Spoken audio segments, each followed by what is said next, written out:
یعنی باپ ان میں سے کسی کام میں شریک نہیں ہوتا، اس لیے ماں کے درجے بھی زیادہ ہیں۔ انشکر لی ولی والدیک، میرے شکر گزار بنو اور اپنے والدین کے، الی المصیر، میری ہی طرف واپسی ہے، لوٹنا میرے ہی طرف ہے۔ انشکر لی یعنی میرا شکر ادا کرو، یعنی سب سے پہلا حق تو ہم پر بہرحال ہمارے رب کا ہے جس نے ہمیں پیدا کیا، کیونکہ اللہ نے ہمیں اپنی عبادت کے لیے پیدا کیا، تو عبادت ہی کا ایک حق یہ ہے کہ اللہ تعالیٰ کے حقوق کی ادائیگی کرتے ہوئے اس کا شکر ادا کیا جائے۔ اور وہ شکر گزاری کس طرح ہے کہ اللہ کی دی ہوئی نعمتوں کو اللہ کی فرما برداری میں استعمال کیا جائے، نافرمانی میں نہیں۔ اور پھر اللہ تعالیٰ نے اپنے حق کے بعد پہلا حق والدین کا بتایا کہ اپنے والدین کے ساتھ حسن سلوک کرو اور ان کو خوش رکھو۔ تو یہاں ہمیں ایمان کی نعمت پر اللہ کا شکر اور تربیت کی نعمت پر والدین کا شکر ادا کرنے کا حکم دیا گیا ہے۔ سفیان ابن عیینہ کہتے ہیں جو 5 نمازیں ادا کرتا ہے تو گویا وہ اللہ تعالیٰ کا شکر ادا کرتا ہے، اور جو ہر نماز کے بعد والدین کے حق میں دعا کرتا ہے تو اس طرح وہ ان دونوں کا بھی شکر ادا کرتا ہے۔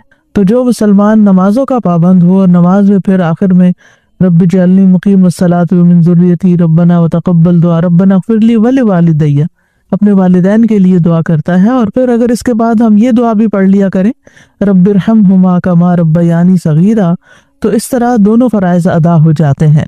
تو الی المصیر، میری ہی طرف تمہیں واپس لوٹنا ہے، یعنی یہ کیوں یاد دہانی کرائی گئی کہ اللہ کی طرف واپس لوٹنا ہے؟ تاکہ انسان یاد رکھے کہ اگر اس نے اس حق میں کوئی کمی کوتاہی کی تو اس کی پکڑ ہو سکتی ہے، اس سے پوچھا جائے گا۔ اس لیے اس وصیت کو ضائع نہیں کرنا چاہیے، اس حکم پر عمل کرنا چاہیے۔ جہاں تک والدین سے حسن سلوک کی اہمیت کا تعلق ہے تو اس کے ہمیں قرآن مجید میں دیگر مقامات پر بھی تاکید ملتی ہے۔ سورۃ العنکبوت میں اللہ تعالیٰ فرماتے ہیں وَوَصَّيْنَا الْإِنسَانَ بِوَالِدَيْهِ حُسْنًا وَإِنْ جَاهَدَاكَ لِتُشْرِكَ بِي مَا لَيْسَ لَكَ بِهِ عِلْمٌ فَلَا تُطِعْهُمَا إِلَيَّ مَرْجِعُكُمْ فَأُنَبِّئُكُمْ بِمَا كُنْتُمْ تَعْمَلُونَ، اور ہم نے انسان کو اپنے ماں باپ کے ساتھ بھلائی کرنے کی وصیت کی ہے، اور اگر وہ تجھ پر زور دیں کہ تو میرے ساتھ اس چیز کو شریک ٹھہرائے جس کے بارے میں تجھے کوئی علم نہیں، تو ان کا کہنا مت مان، تمہیں میری ہی طرف لوٹ کر آنا ہے، پھر میں تمہیں بتاؤں گا جو تم کیا کرتے تھے۔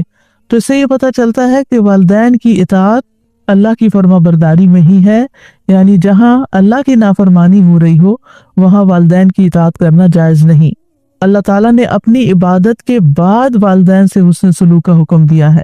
سورۃ النساء میں بھی آتا ہے وَاعْبُدُوا اللَّهَ وَلَا تُشْرِكُوا بِهِ شَيْئًا وَبِالْوَالِدَيْنِ إِحْسَانًا، اور اللہ کی عبادت کرو اور اس کے ساتھ کسی چیز کو شریک نہ بناؤ، اور ماں باپ کے ساتھ اچھا سلوک کرو۔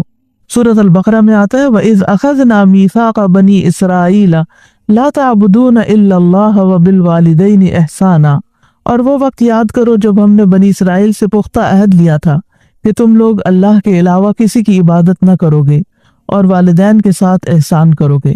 تو والدین کے ساتھ احسان کرنا بہت عظیم نیکی ہے۔ عبداللہ بن مسعود کہتے ہیں ایک شخص نے نبی صلی اللہ علیہ وسلم سے پوچھا کون سا عمل سب سے افضل ہے؟ آپ نے فرمایا وقت پر نماز پڑھنا اور والدین کے ساتھ نیکی کرنا، پھر اللہ کے راستے میں جہاد کرنا۔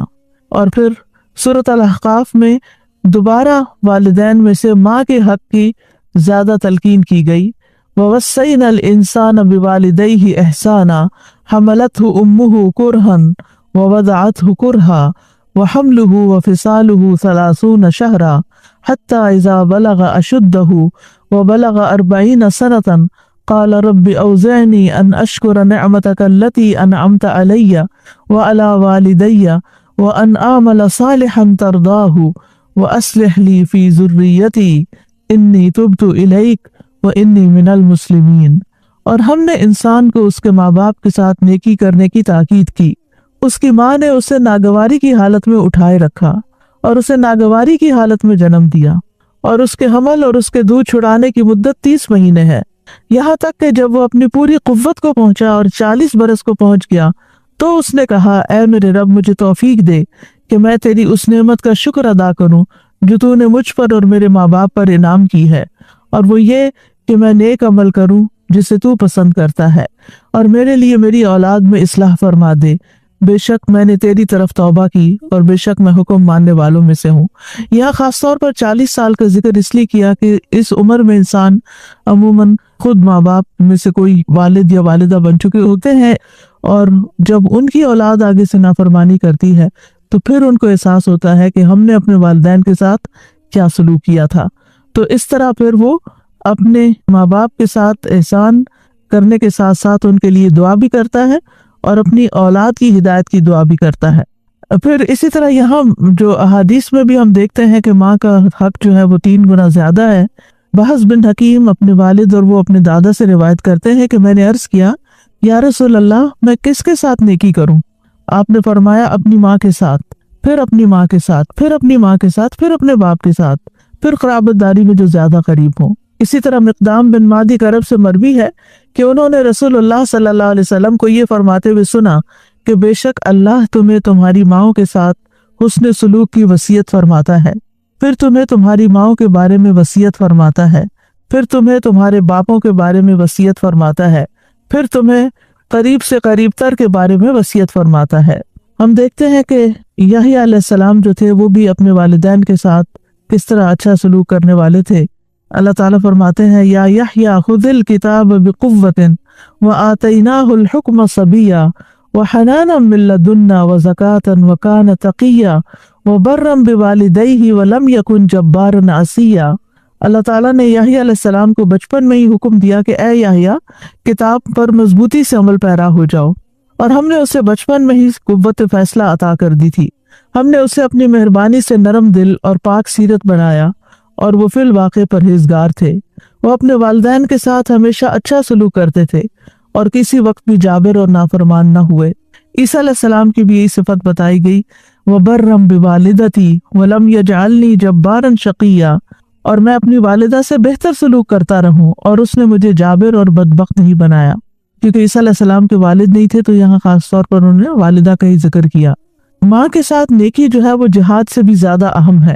معاویہ بن جاہمہ سلمی رضی اللہ عنہ روایت کرتے ہوئے کہتے ہیں کہ میں نے رسول اللہ صلی اللہ علیہ وسلم کی خدمت میں حاضر ہو کر عرض کی اے اللہ کے رسول میں آپ کے ساتھ مل کر جہاد کرنا چاہتا ہوں، ابتغی بذالک وجہ اللہ والدار الاخرہ، اس سے میرا مقصد اللہ کا چہرہ اور آخرت کا گھر ہے۔ رسول اللہ صلی اللہ علیہ وسلم نے فرمایا تیرا بھلا ہو کیا تیری ماں زندہ ہے؟ میں نے کہا جی ہاں۔ آپ نے فرمایا واپس جا کر اس کی خدمت کرو۔ پھر میں نے دوسری طرف سے آ کر عرض کیا اللہ کے رسول میں آپ کے ساتھ مل کے جہاد کرنا چاہتا ہوں، ابتغی بذالک وجہ اللہ والدار الاخرہ۔ تو رسول اللہ صلی اللہ علیہ وسلم نے فرمایا تیرا بھلا ہو کیا تیری ماں زندہ ہے؟ میں نے کہا جی ہاں اللہ کے رسول۔ آپ نے فرمایا واپس جا کر اس کی خدمت کرو۔ پھر میں رسول اللہ صلی اللہ علیہ وسلم کے سامنے سے آیا اور عرض کیا اے اللہ کے رسول میں آپ کے ساتھ مل کر جہاد کرنا چاہتا ہوں، ابتغی بذالک وجہ اللہ والدار الاخرہ۔ آپ نے فرمایا تیرا بھلا ہو کیا تیری ماں زندہ ہے؟ میں نے کہا جی ہاں اے اللہ کے رسول۔ رسول اللہ صلی اللہ علیہ وسلم نے فرمایا تیرا بھلا ہو اس کے قدموں میں پڑا رہ، جنت وہی ہے۔ پھر اسی طرح ایک شخص نے نبی صلی اللہ علیہ وسلم سے پوچھا کہ کیا میں جہاد کروں؟ آپ نے پوچھا کیا تیرے والدین زندہ ہیں؟ اس نے جواب دیا جی ہاں۔ آپ نے فرمایا تو ففیہما فجاہد، تو جاؤ ان دونوں میں جہاد کرو، یعنی ان کی خدمت کر کے جہاد کا ثواب حاصل کرو۔ پھر اسی طرح یہ ہے کہ نفل عبادت سے زیادہ والدین کا حق ہے۔ اگر والدین آواز دیں تو نماز توڑ کر ان کو جواب دینا ضروری ہوتا ہے۔ ابو ہریرہ کہتے ہیں کہ انہوں نے رسول اللہ صلی اللہ علیہ وسلم سے سنا، آپ نے فرمایا ایک عورت نے اپنے بیٹے کو آواز دی جبکہ وہ عبادت خانے میں مصروف تھا۔